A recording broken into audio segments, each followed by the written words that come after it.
Hello everyone! Tapos na ang bakasyon sa California at napadpad na kami dito sa Washington State. Salamat kay Lord at nagkaroon na agad ng trabaho.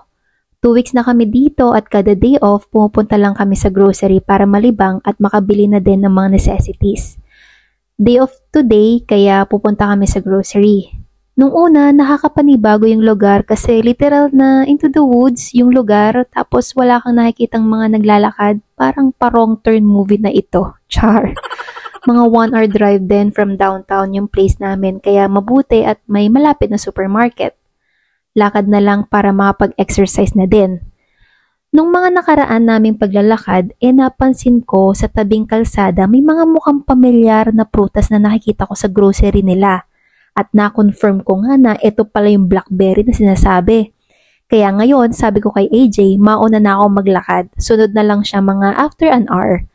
Bakit naman daw ganun katagal? Sabi ko, I wanna take my time at pipitas ako ng blackberry. Ayaw niya sumama kasi nahihiya. Kaya yan ang agenda ko, magpipitas tayo ng blackberry. Samahan niyo ako.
Picking movie.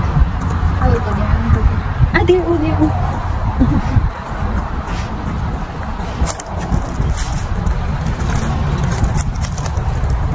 Oh my gosh. I can take it full.